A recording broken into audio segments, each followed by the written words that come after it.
E o vídeo de hoje a gente quer contar um pouco, que cada uma tem a sua história. A gente quer falar um pouco sobre isso, iniciar fazendo como é que é a questão financeira, quais são os medos, os receios e qual é a parte boa, né? Porque tem muita coisa boa de morar sozinha. Então a Letícia agora vai começar falando um pouco como é que foi a experiência dela de sair da casa do papai e da mamãe, para iniciar uma nova experiência. Em 2011, né, já estava pensando já em morar sozinha, então eu vi um anúncio de um empreendimento e tal, que cabia no bolso, né, porque a gente sabe que morar sozinho e morar de aluguel é muito difícil, né, então é muito complicado.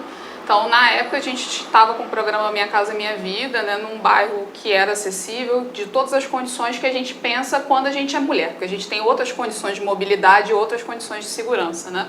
Então, era um lugar acessível, que eu tinha várias opções de transporte, tinha mercado do lado, um condomínio, né, com uma taxa de condomínio também acessível para mim, né, e também com uma entrada acessível que eu dei parcelado nos 6 meses que faltavam para entregar aquele imóvel. Então, assim, eu dei R$400 na época de entrada, estava até revendo os documentos hoje do apartamento. Nossa, o valor é... Dei R$450 ali de sinal e depois eu tive que pagar 2.200 mais ou menos ali parcelado em 7 meses, né? Até a entrega do imóvel, que não foi entregue no prazo, né? Como toda construção atrasa, ela já estava atrasada e atrasou ainda mais um pouco, né? E aí em julho de 2011 eu fui, né, recebi a chave do apartamento, só que ainda estava em obra, todo o condomínio, e aí história do acabamento, né? Sim, sim, sim. A gente recebeu com um monte de defeito, mas assim, acho que o que vale contar não só essa questão financeira, mas também a quebra, né? Porque como eu disse, a minha história é um pouco diferente da Érica, porque foi uma escolha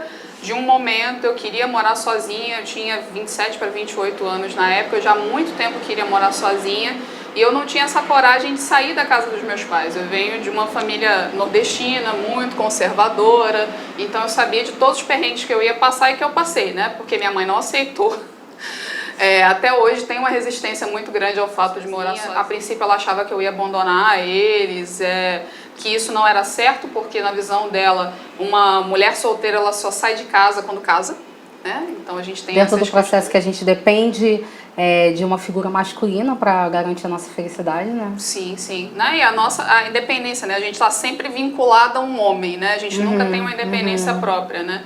Então essa cabeça de família, né, super, né, conservadora, mesmo sendo uma família humilde, né, do Nordeste, né, minha mãe sempre teve, né, esses princípios.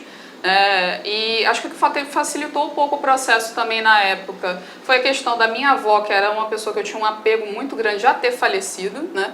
Tinha 2 tios também solteiros que a gente foi criada, e eu tive muita dificuldade com uma delas, que é a mais é uma escolha do que a gente vai fazer com o nosso próprio espaço, né? Independente de como a gente, né, vai desenvolver a nossa sexualidade ali na idade adulta, né? Na juventude, na idade adulta, né? Mas eles não têm essa mentalidade nem esse desenvolvimento, né? A gente tem um conflito intergeracional muito grande, né? E eu passei muito por isso, muito mais com as minhas tias, com a minha mãe, do que com meu pai, por exemplo, né? Meu pai sempre aceitou, né, muito de boa, me ajudou no processo de mudança. Se não fosse o auxílio dele, se não fosse o suporte dele e do meu irmão, né, que são as figuras para mim masculinas de maior referência assim, dentro da minha família, eu talvez não tivesse conseguido fazer esse processo. Então meu pai nunca teve essa visão. Meu pai sempre frequentou a minha casa tranquilamente, a hora que aí acho que esse foi mais ou menos o meu processo, né? De início é muito difícil a questão financeira da gente se adequar, por mais que a prestação do apartamento, e aí voltando à questão financeira, né? É muito mais fácil quando você tem uma prestação muito mais baixa. Eu parcelei o apartamento em 25 anos, né? E com 4,5% de juros, né? Então hoje a gente não consegue fazer esse tipo de financiamento e de entrada e da forma que foi, né? Foi uma conjunção de coisas proposital para que eu saísse de casa, porque eu sempre tive muito medo de não conseguir me sustentar num aluguel. E, né, a prestação mais alta que eu paguei foi na faixa de R$500, né? E aí você tem um condomínio de mais ou menos 250, a variação, né, nesses 7 anos aí que eu estou morando sozinha até hoje, que eu estou pagando R$300 com água incluída. Então, no total ali do apartamento, eu gasto uns R$800 por mês, né?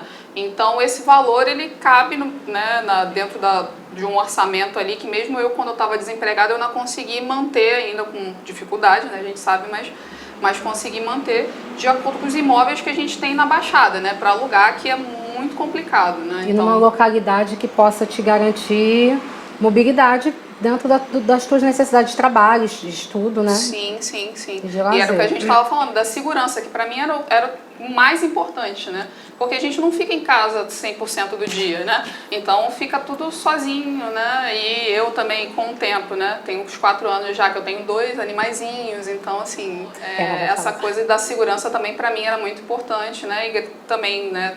Toda a conjuntura, né? Os meus vizinhos também são ótimos, então a gente tem esse suporte também, acaba que é muito importante. Amiga, conta um pouco, como é que é, porque você teve essa expectativa de criar o ambiente, né? A Letícia não falou, a Letícia é arquiteta, de criar um espaço físico do teu jeito, com os teus gostos, né? Porque você teve toda essa oportunidade de preparar um espaço para ser teu, né? Fala um pouco disso pra gente. Então, na verdade, o espaço de um apartamento do Minha Casa Minha Vida, ele é muito pequeno. Teve toda aquela expectativa de quando a gente vai morar, mas também tem a falta de dinheiro, né?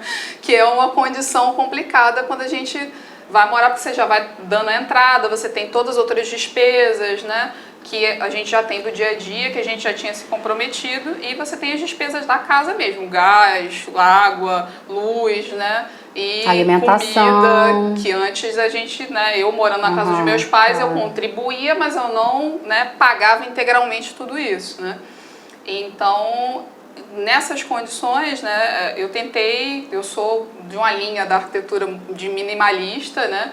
Então eu tentei decorar a casa com o que eu podia, né? Então transformando as coisas, né? Então na minha casa, de ter utensílios que eles têm utilidade variável, por exemplo, eu tenho uma escada que é um estante na minha casa. Então assim, incluir itens funcionais, né?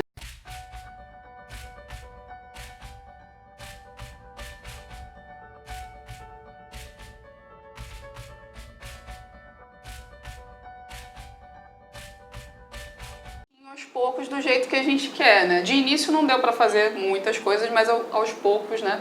Eu fui montando do jeitinho que eu queria. Mas muitas coisas também a gente faz com as próprias mãos, né? Tipo, eu que botei o papel de parede no quarto, eu que pintei o apartamento com meu pai, né? Por isso que eu também falo que é muito importante a ajuda do meu pai e do meu irmão, né? Porque a gente foi fazendo as coisas ali em conjunto, né? Então é legal também disso, né? Eu tenho um canto que é meu, mas ao mesmo tempo também foi eu que fiz muitas coisas ali e também as pessoas porque eu tenho carinho que tem carinho por mim, né? Então acho que isso é importante quando a gente mora sozinha também, que é o aconchego, né? Essa coisa do afetivo é muito importante, né? Da gente ter essas referências do afetivo também, né? Por mais que a gente, né, não tenha grana para fazer tudo, mas a gente tem ali as ajudas, né, e os simbolismos que vão criando, né, aquele espaço, né, para além da própria decoração. Mas também tem os lugares que facilitam também da gente comprar, né, não vou fazer propaganda aqui, mas tem sites também, vou colocar os links aí depois embaixo, tem lugares que você tem imobiliários mais baratos, né, a gente também compra coisa muito na OLX, né, coisa usada, você vai também construindo catando coisas, né, também nos espaços, nos lugares que a gente vai. Tem muita lojinha boa na Uruguaiana para comprar coisas de decoração, quadros, né, coisas que você vai gostando, vai olhando, que são baratinhos e que você pode estar decorando na sua casa também. Isso a gente pode falar no outro vídeo também, né? Ou seja, mulherada, esse passo não é um passo que a gente vai achar tudo pronto não, entendeu? É um passo que vai sendo construído. E aí, acho que o importante é que a gente percebe que o nosso sacrifício tem algo de ganho muito maior, né? Sim, sim, né? A nossa independência é o ganho muito maior, a nossa autonomia, né? E é isso que a gente está tentando reafirmar, né? Que é bom morar sozinha. Assim. Perfeito, perfeito. Tá assistindo aí os nossos vídeos, segue o nosso canal, dá um joinha já logo no vídeo e não esquece também de apertar o sininho para receber. Está curiosa de algum tema, quer falar sobre algum assunto, quer contar uma história para a gente representar aqui, também pode nos escrever, tá bom? Lá através do nosso canal.